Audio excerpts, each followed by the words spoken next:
It would be best if the annoyance went away now that everything has been resolved, right? Haha. Mom, you're right. That's exactly what I was thinking. That's resolved now. I'm divorcing you, Dorothy. Kindly depart immediately. I helped with loan repayments, was married, had to live with my in-laws, and yet I was suddenly treated like a bother and was going to get divorced. My mother-in-law and husband made all of the decisions alone and purposefully finished the majority of the processes before telling me. I could resist all I wanted, but they would not listen. I apologize, but I intend to bring my spouse and his family to the depths of hell. Haha. I'm 34 years old and my name is Dorothy. Michael and I have been married for 6 years. As of right now, neither of us has a child, and our marriage is utterly dull. It surprised me that marrying you wouldn't make my life any more exciting. Haha. I will employ you as my lifelong housekeeper then. Don't get too arrogant, though. After 6 months of marriage, he began referring to me as you, and I can't even recall him ever mentioning my name. How come I married such a frigid man? When I think back on the past, I can't really recall why I married him. But my hubby used to be so much more nice, considerate, and trustworthy. Coming from a low-income background, I had always assumed that getting married would keep me out of debt. So I wouldn't consider dating a man who would even occasionally gamble. I can't seem to break free from my old frugal tendencies, even after starting a job and graduating from high school, so I tend to overthink things. My spouse thought I was frugal and wise, even when I was purchasing new things, which may have been a factor in his decision to marry me. Sam, how much money do you have saved up? You don't care about style or luxury, correct? Haha. We might possibly have similar financial values, in my opinion. He said things like this all the time. It was a blessing for me to have matched financial values because I had always feared living in poverty. However, upon further reflection, it was impolite to inquire about funds, much less to remark in passing that a woman has little interest in fashion. Inquiring about someone's savings is impolite. In addition, it is disrespectful to presume that a lady has no interest in fashion. I still had hope back then that my insensitive spouse would come around. We made the decision to wed after less than a year of courting. Soon after our marriage, the topic of our unanticipated cohabitation came up for discussion. I have something I want to discuss with you today, Dorothy. Be not alarmed. Haha. With a sly smile on his face, I sensed that he had awful news to share, and sure enough, it was a disastrous notion. We actually made the decision to live together at my mom's place after talking. We're relocating because the lease on this apartment expires next month, and you know she can't manage without me. He told me this as if he and his mother had already made up their minds, disregarding my viewpoint. Hold on, wasn't that a little bit abrupt? My place of work is quite a distance from your parents' residence. I honestly opposed because I didn't want to live with him. But he was adamant. The decision had already been made. His mouth opened and closed every time, saying, "Mom, Mom." To be honest, that was unsettling on its own. What surprised me more, though, is that the house is inconvenient and a little small for 4 people. In addition, my sister pays us frequent visits, so we're borrowing money to do renovations. Hava, he didn't even ask me before taking out a loan in his own name. You have to be joking. Are you thinking clearly? Living with the in-laws and his sister's constant presence is just not feasible. Following a string of incredible anecdotes, my spouse made yet another startling declaration. For this reason, you must resign from your position. You will now have to look after my parents as well as myself as my bride. I will, however, permit you to work remotely if you so choose. Haha. For me to completely comprehend and absorb the scenario, everything happened too quickly and in one direction. Why are you acting in such a self-centered manner? You're not giving my feelings any thought at all. What? Why should I take into account how you feel? Haha. Since I'm the family's head, I get to make the decisions, right? Here I was supposed to throw them all away and become a housewife, but I had ambitions for work that would take years to complete. Though I could understand his point in part, I was surprised that this would occur within a year of marriage. Naturally, I stated that this wasn't what we had agreed upon and flatly rejected the suggestion. But no matter how much time we spent talking, the topic never came up. My husband warned, "The family will suffer if you continue to be selfish," once he saw how determined I was. "Since you are to blame, what action are you going to take?" Amazingly, he said, "If that happens, we'll have to ask your parents for help." I was astounded that he would consider including my parents in this. My parents were getting older, but my patience with my husband's arrogance has entirely run out. I had no choice but to agree, as I felt like our family was being held captive, and I didn't want to scare my parents. "If only you would listen to me as well as your mother." "Right." "Haha, not a single issue, not even one. Since I support you, the least I can do is listen to you." Haha. I was serious, but my husband didn't seem to hear me, and as was to be expected, as soon as we moved in together, my mother-in-law and I started fighting. I got really busy, but the renovated house was unexpectedly roomy and offered a secluded setting.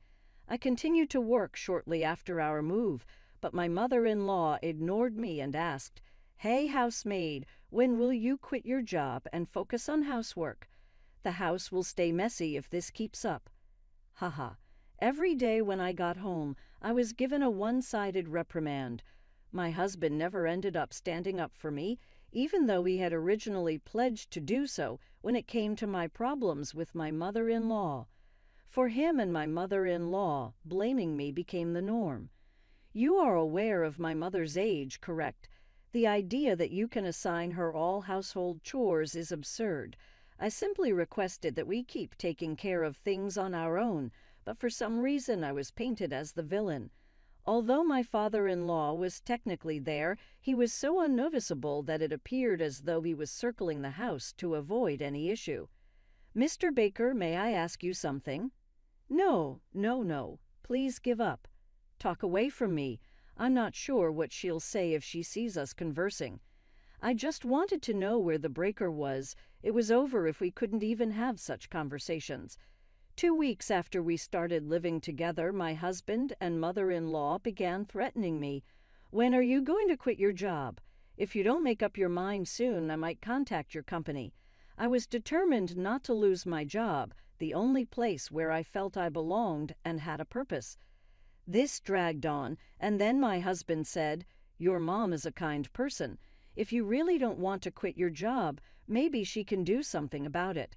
He suggested that instead of me, my mother could come and take care of the house. It seems like he didn't want to blame anyone but me. It's not unthinkable that he would call my mother to threaten her and cause trouble.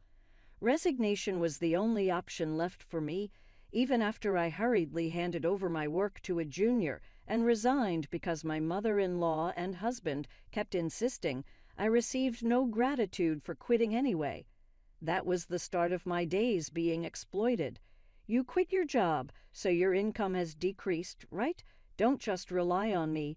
Find a way to earn money through remote work or something." Next, he said to earn money from home. He was essentially telling me not to slack off and to handle everything previously. I would have argued back, but now the desire not to see his face anymore grew stronger. If he was foreseeing this and speaking sarcastically, then he was quite a strategist. Our conversations almost ceased, and I became a housemate for his family. My sister-in-law often came to me and said, "Hey, you're not leaving all the mortgage payments to my brother Michael, are you? Since we're letting you live here, you should contribute to the repayment too. It must have cost at least $300,000 for the renovation." "What? Letting me live here? We're a married couple. It's natural for us to live together."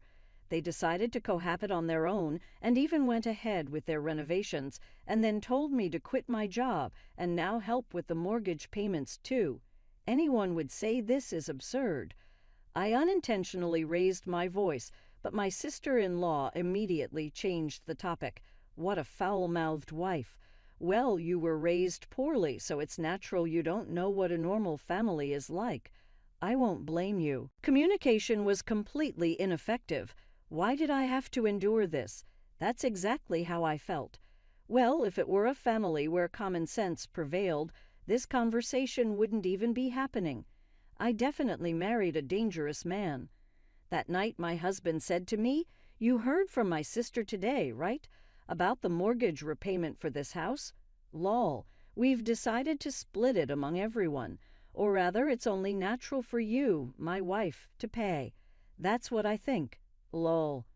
Seeing my husband smirk while he said this, I was speechless. Until now, I resisted letting things go his way, but this moment was when I truly realized everything. I can't live with this man any longer.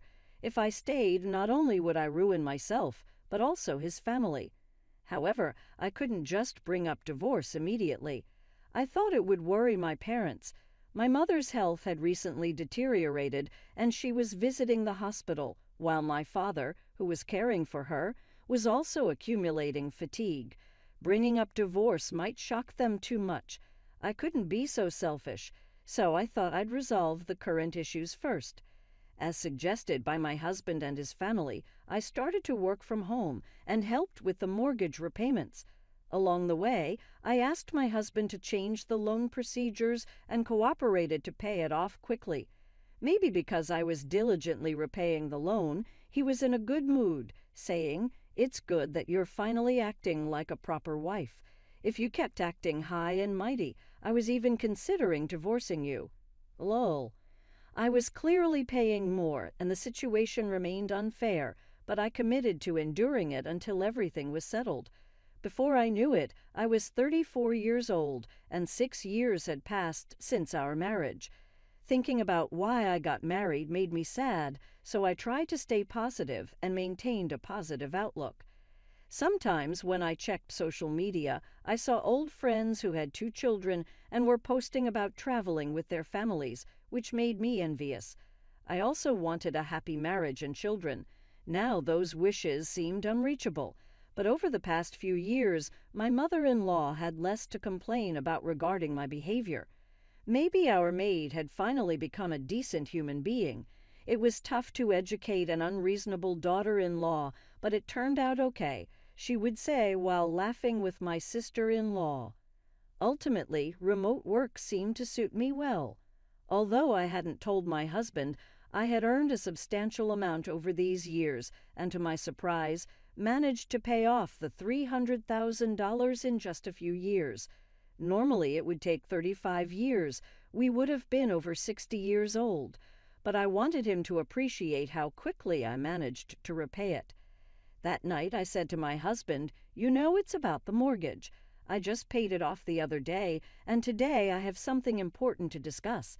I had prepared divorce papers and was making preparations to leave the house for this very day. But the moment I mentioned that the mortgage was paid off, my mother-in-law came over and explained, "What? Paid off? It's already paid off." My mother-in-law, who heard everything, interrupted our conversation. "Yes, that's right. And today I wanted to have an important discussion with Michael." Just as I was about to bring up the topic of divorce, my mother-in-law approached me with a smile wider than I had ever seen before and said, "Now that everything is settled, it's better if the new leaves right." Lol. From now on, we can finally live without the nuisance. Just our family, right? Lol. You're right, Mom. I was thinking the same. So that's settled.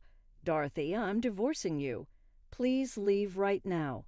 Before I could say it, my husband brought up divorce. Despite being forced to live with my in-laws and help with mortgage repayments after getting married, I was suddenly deemed a nuisance and faced with a divorce proposal. To be told first rather than saying it myself felt off. Then, in front of me, my mother-in-law started calling a locksmith. "Could you please change the locks? We need it done urgently." After enduring so much, it was at this moment I swore to bring my husband and his entire family down to hell. Soon after, the locksmith arrived at our home and changed the locks. My mother-in-law and husband were smirking at me and said, "That's the way it is. You need to leave this house today." Lol. We're going to live happily in this house as a family from now on. That's right, Dorothy. Thank you for your hard work over the last 6 years. Oh, and by the way, no alimony or division of assets, please. Michael and I haven't done anything to warrant trouble. Lol, they said that. No division of assets. Well, that's fine. Kind of lucky. Lol. With that in mind, I handed over the divorce papers I had prepared. I quickly drafted a document stating no alimony or division of assets and had them sign it. My husband happily signed the divorce papers. My mother-in-law watched him sign, and from the corner of the room, my father-in-law quietly observed everything. Thinking that I could finally say goodbye to these people was an exhilarating feeling. I quickly packed my belongings and left the house with the signed documents. I could hear cheers and clapping from inside the house, but honestly, those words should be coming from me because from now on, the tables were going to turn. Lol. After leaving the house, I immediately went to submit the divorce papers and then straight to the real estate agent. I had already visited the real estate agent several times before and started preparations on that end. Mr. Carter, the agent, had an aura of a true professional, understood everything I was planning to do, and took immediate action. A week after I left the house, sure enough, I received a call. My ex-husband and his family, looking frantic, called me. Hey, Dorothy, what's going on? We got a notice to vacate this house within a week. Don't tell me this is your doing. This is terrible. How could you do this? Mr. Carter, who I knew worked efficiently, managed to finish the procedures quickly and even found a buyer for that house, which was incredible. About that, I asked the real estate agent. After all, I was the one who finished paying off the mortgage. Did you forget? I changed the ownership to my name halfway through. Haha. How come? My ex-husband recalled nothing, as was to be anticipated. It appeared that his primary concern was paying back the mortgage, and he followed my orders to make any further procedural modifications without double-checking the specifics. Nevertheless, Michael was the one who neglected to verify it. In any case, it was not my responsibility. The $300,000 was paid off by me. Furthermore, you have never provided me with living expenses. When your parents received their pensions, they would even say to themselves, "We'll use our money ourselves," and not contribute a single cent. Well, there's a valid explanation for that.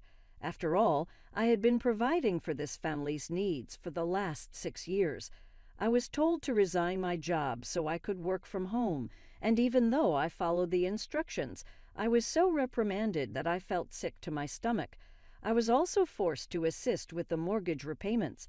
I couldn't just remain mute after everything I had done for this family, going without a single word of gratitude, having the locks changed and getting kicked out.